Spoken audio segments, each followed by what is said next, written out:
இன்னைக்கு நம்ம most expected IPO of 2025 LG electronics ஐபிஓவோட ப்ரிவியூ தான் பார்க்க போகிறோம். ஸோ இந்த ஐபிஓட டேட்ஸ் வந்து ஃபைனல் ஆயிடுச்சு. இந்த ஐபிஓ அக்டோபர் 7ஆம் தேதி ஓப்பன் ஆகி அக்டோபர் 9ஆம் தேதி க்ளோஸ் ஆகும்னு சொல்லியிருக்காங்க. ஸோ இதில் நம்ம பார்க்க வேண்டிய விஷயம், ஸோ இந்த ஐபிஓ டாடா கேபிட்டல் ஐபிஓவோட கிளாஷ் ஆக போகுது.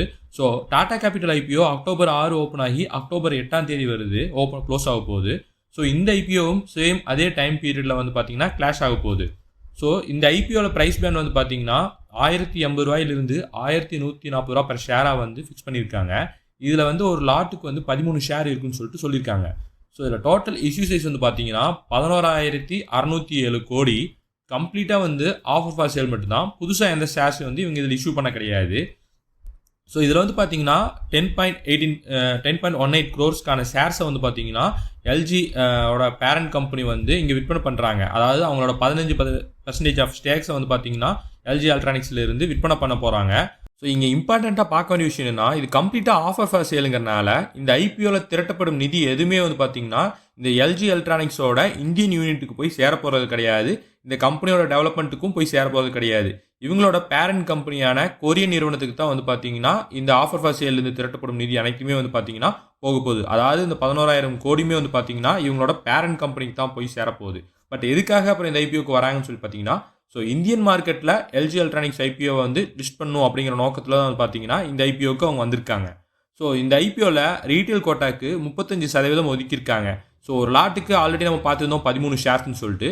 ஸோ இது வந்து பார்த்தீங்கன்னா ஒரு லாட்டு நீங்கள் அப்ளை பண்ணுறதுக்கு மேக்ஸிமம் ப்ரைஸ் பேண்டில் ₹14,820 வந்து உங்களுக்கு தேவைப்படும்.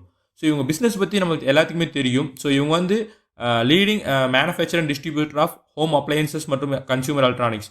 ஸோ இது வந்து பார்த்தீங்கன்னா இவங்க பிஸ்னஸ் எல்லாத்துக்குமே தெரியும். டிவி, வாஷிங் மிஷின், ஹோம் அப்ளையன்ஸ்னு சொல்லிட்டு எல்லாமே இருக்குது. எக்ஸ்க்ளூடிங் மொபைல் ஃபோன்ஸ் தவிர எல்லாமே வந்து பார்த்தீங்கன்னா எல்லா ஹோம் அப்ளையன்ஸும் வந்து பார்த்தீங்கன்னா கன்சூமர் எலக்ட்ரானிக்ஸ் எல்லாமே வந்து இந்த நிறுவனத்தோட பிஸ்னஸாக இருக்குது. ஸோ இவங்க வந்து செல்லிங் மட்டும் இல்லாமல் இவங்க வந்து installation service, repair, maintenance service எல்லாமே பார்த்தீங்கன்னா இவங்க ப்ராடக்ட்ஸ்க்கெல்லாம் கொடுத்துட்ருக்காங்க. ஸோ இதுதான் வந்து இவங்களோட பிஸ்னஸோட சுருக்கம். ஸோ இதில் என்னென்ன செக்மெண்ட்ஸ்னு பார்த்தீங்கன்னா ஹோம் அப்ளையன்சஸ், ஏர் சொல்யூஷன்ஸ், ஹோம் என்டர்டைன்மெண்ட் சொல்லிட்டு இந்த 3 செக்மெண்ட்ஸ் வந்து இவங்க பிஸ்னஸில் இருக்குது. இதில் வந்து பார்த்தீங்கன்னா இவங்களுக்கு இந்தியாவில் 2 மேனுஃபேக்சரிங் யூனிட் இருக்குது. இதில் வந்து பார்த்தீங்கன்னா 2 சென்ட்ரல் டிஸ்ட்ரிபியூஷன் சென்டர் இருக்குது, 23 ரீஜனல் டிஸ்ட்ரிபியூஷன் சென்டர் இருக்குது, 51 பிரான்ச் ஆஃபீஸஸ் இருக்குது. அது போக 30,847 சப் டீலர்ஸ் வந்து இவங்களுக்கு இந்தியாவில் இருக்காங்க. ஸோ அது மட்டும் இல்லாமல் இவங்க வந்து பார்த்தீங்கன்னா 1006 சர்வீஸ் சென்டர்ஸ் வந்து இவங்களுக்கு இருக்குது. இதில் வந்து பார்த்தீங்கன்னா 13,368 என்ஜினியர்ஸ் வந்து பார்த்தீங்கன்னா ஒர்க் பண்ணிட்டு இருக்காங்க. 4 கால் சென்டர்ஸ் வந்து இவங்களுக்கு இருக்குது. ஸோ இதுதான் வந்து பார்த்தீங்கன்னா இந்த நிறுவனத்தோட பிஸ்னஸ் செட்டப். ஸோ இப்போ இவங்களோட ஃபினான்ஷியல் பெர்ஃபார்மன்ஸ்க்கு வந்து வருவோம். ஸோ இவங்க ஃபினான்ஷியல் டேட்டாவில் 2023 ஃபினான்ஷியல் இயர்லேருந்து ஜூனோட ஃபர்ஸ்ட் குவார்ட்டர், அதாவது ஜூன் 30 வரைக்கான டேட்டா வந்து நம்மகிட்ட இருக்குது. ஸோ இதில் ஃபஸ்ட்டு வந்து பார்த்தீங்கன்னா இவங்களோட டோட்டல் இன்கம் ரெவன்யூ, அதாவது வருவாய் வந்து பார்ப்போம். ஸோ 2023 வந்து பார்த்தீங்கன்னா இவங்களோட ரெவன்யூ வந்து 20,108 கோடியாக இருந்திருக்கு.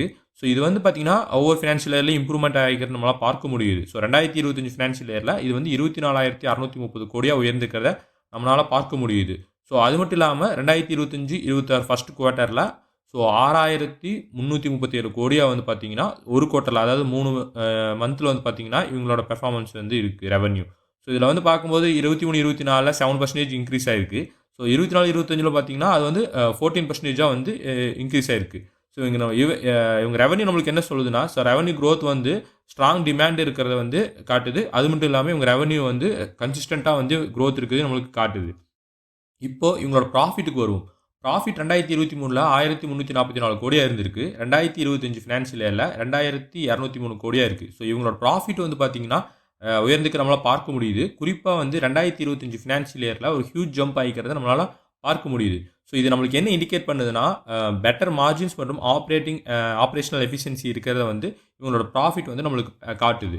ஸோ இப்போ இவங்களோட எபிடாக்கு வருவோம். ஸோ எபிடா வந்து பார்த்தீங்கன்னா எபிடாவோட க்ரோத் வந்து இவங்களோட ரெவன்யூவோட க்ரோத்தோட ஸ்ட்ராங்காக இருக்குது, ஃபாஸ்ட்டாக இருக்குது. இது என்ன நம்மளுக்கு இண்டிகேட் பண்ணுதுன்னா, காஸ்ட் கண்ட்ரோல் அண்ட் எஃபிஷியன்சி வந்து பார்த்தீங்கன்னா இம்ப்ரூவ் ஆகிட்டு இருக்கிறத நம்மளுக்கு இவங்களோட எபிடா வந்து காட்டுது. இவங்க நெட்வொர்க் மற்றும் ரிசோர்ஸ் அண்ட் சர்ப்ளஸ் என்ன இண்டிகேட் பண்ணுதுன்னா, ஸோ கம்பெனி வந்து பார்த்தீங்கன்னா ஏர்னிங்ஸை வந்து ரீட்டைன் பண்ணிட்டு இருக்காங்க மற்றும் பேலன்ஸ் ஷீட் வந்து ஸ்ட்ரென்தனிங் ஆகிட்டு இருக்குன்னு சொல்லிட்டு நம்மளால் தெரிஞ்சுக்க முடியுது. ஸோ இவங்க அசட்ஸும் வந்து பார்த்தீங்கன்னா எக்ஸ்பென்ஷன் அண்ட் க்ரோத் வந்து விசிபிளாக இருக்கிறத நம்மளோட அசட் பேஸில் வந்து நம்மளால் தெரிஞ்சுக்க முடியுது. ஸோ இப்போ ஓவராலாக பார்க்கும்போது இவங்க ஃபினான்ஷியல்ஸ் வந்து நல்லாவே இருக்குது. ஸோ ரெவன்யூ வந்து நல்லா ஸ்ட்ராங்காக டபுள் ஆகிருக்கு, டபுள் டிஜிட் க்ரோத்தில் இருக்குது, ப்ராஃபிட்டும் நல்லா இருக்குது. ஸோ இவங்க சஸ்டைனபிலிட்டியும் வந்து பார்த்தீங்கன்னா நல்லா ஸ்டேபிளாக இருக்குது. ஸோ ஓவராலாக இவங்களோட ஃபினான்ஷியல் பெர்ஃபார்மன்ஸ் வந்து எக்ஸலண்ட்டாக இருக்குது. ஸோ இப்போ இவங்களோட கீ ரேஷியோஸ்க்கு வந்து வருவோம். இவங்களோட ரிட்டர்ன் அண்ட் கேபிட்டல் எம்ப்ளாய்டு வந்து பார்த்தீங்கன்னா 42.91% இருக்குது. இது வந்து ரொம்ப ஹையாக இருக்குது, அதாவது நல்லா இருக்குது. ஸோ இது வந்து நம்மளுக்கு என்ன இண்டிகேட் பண்ணுதுன்னா, இவங்களோட கேபிட்டலை வந்து பார்த்தீங்கன்னா நல்லா வந்து யூஸ் பண்ணிட்டு இருக்காங்கன்னு சொல்லி நம்மளால் தெரிஞ்சுக்க முடியுது. ஸோ ROCE வந்து எக்ஸலண்ட்டாக இருக்குது. ஸோ இவங்களோட ரிட்டர்ன் அண்ட் நெட்வொர்த் வந்து பார்த்தீங்கன்னா 37.13% இருக்குது. இதுவும் வந்து நல்லா ஸ்ட்ராங்காக இருக்குது. இவங்களோட ஷேர் ஹோல்டர்ஸோட ஈக்விட்டியை வந்து இவங்க நல்லா வந்து எஃபெக்டிவாக யூஸ் பண்ணுறாங்க. இன்வெஸ்டர்ஸோட மணி வந்து பார்த்தீங்கன்னா நல்லா எஃபெக்டிவாக யூஸ் பண்ணுறாங்கன்னு சொல்லிட்டு இவங்களோட ரிட்டர்ன் அண்ட் நெட்வொர்த் வந்து நம்மளால் தெரிஞ்சுக்க முடியுது. ஸோ இவங்க பேட் மார்ஜின் வந்து 8.95. ஸோ இது வந்து கன்சியூமர் எலக்ட்ரானிக்ஸ் கம்பெனிஸ்க்கு வந்து பார்த்தீங்கன்னா 9%ங்கிறது வந்து பார்த்தீங்கன்னா ஒரு நல்ல ஒரு பேட் மார்ஜின் தான். நம்மளுக்கு என்ன இண்டிகேட் பண்ணுதுன்னா, நிறைய காம்படேட்டிவ் மார்க்கெட்டில் வந்து பார்த்தீங்கன்னா இவங்க வந்து காஸ்ட் வந்து அண்டர் கண்ட்ரோலில் இருக்குன்னு சொல்லிட்டு இவங்களோட பேட் மார்ஜின் வந்து நம்மளுக்கு இண்டிகேட் பண்ணுது. ஸோ இவங்க எபிடா மார்ஜின் வந்து பார்த்தீங்கன்னா நல்ல ஸ்ட்ராங் ஆப்ரேட்டிங் மார்ஜின் இந்த செக்டருக்கு இருக்குன்னு சொல்லிட்டு இண்டிகேட் பண்ணுது. இவங்களோட ப்ரைஸ் டு புக் வேல்யூ வந்து பார்ப்போம். ஸோ இதுதான் வந்து பார்த்தீங்கன்னா பார்த்ததுலேயே வந்து ஒரு கன்சர்னான விஷயம். 13.04 இருக்குது இவங்களோட price to book value. So இது வந்து பார்த்தீங்கன்னா மார்க்கெட் வேல்யூ வந்து பார்த்தீங்கன்னா கம்பெனியோட 13 டைம்ஸ் வந்து ஹையர் தேன் இட்ஸ் புக் வேல்யூவோட வந்து ஹையராக இருக்குன்னு சொல்லிட்டு இண்டிகேட் பண்ணுது. ஸோ இன்வெஸ்டர்ஸோட கான்ஃபிடன்ஸ் இந்த கம்பெனி மேலே அதிகமாக இருக்கிறனால ஒரு வேளை இவங்க ஹையர் ப்ரைஸ் வேல்யூ வந்திருந்தாலும், ஸோ இது வந்து பார்த்தீங்கன்னா ஸ்டாக் வந்து எக்ஸ்பென்சிவாக இருக்குன்னு சொல்லிட்டு நம்மளுக்கு இண்டிகேட் பண்ணுது. ஸோ இது வந்து ஒரு கன்சர்னான விஷயம் தான். ஸோ இது ப்ரீவியஸாக பார்த்த எல்லா விஷயத்தோட இது வந்து ஒரு கன்சர்னான விஷயம். ஸோ ஓவராலாக இவங்க ப்ராஃபிட்டபிலிட்டி, க்ரோத், பேலன்ஸ் ஷீட் எல்லாமே நல்லா இருக்குது. ஸோ இவங்களோட அந்த ப்ரைஸ் டு புக் வேல்யூ மட்டும்தான் வந்து இந்த நிறுவனத்தில் வந்து கன்சர்னாக இருக்குது. இப்போது இந்த நிறுவனத்தோட போட்டி நிறுவனங்கள் யார், பியர் கம்பெனிஸஸ் யார், அதாவது இவங்க பிஸ்னஸ் பண்ணிட்டு இருக்கக்கூடிய சிமிலர் லிஸ்டட் பியர் கம்பெனிஸஸ் யாருன்னு பார்த்தீங்கன்னா Whirlpool, Voltas, Havells, blue star இந்த 4 நிறுவனங்கள் தான் வந்து இவங்களோட லிஸ்டட் பியர் கம்பெனிஸஸ். ஸோ இதில் வந்து பார்த்தீங்கன்னா இவங்க ஃபஸ்ட்டு இவங்களோட ப்ரைஸ் டு புக் வேல்யூ பார்ப்போம். ஸோ இது ஒன்று தான் நம்ம ஆல்ரெடி பார்த்துருந்தோம். இது வந்து ஒரு கன்சர்னான விஷயம்ட்டு. ஸோ எல்லா நிறுவனங்களை விட இவங்களும் தான் வந்து ப்ரைஸ் டு புக் வேல்யூ வந்து ஹையராக இருக்குது. இது வந்து ஒரு நெகட்டிவ் தான் இந்த நிறுவனத்துக்கு.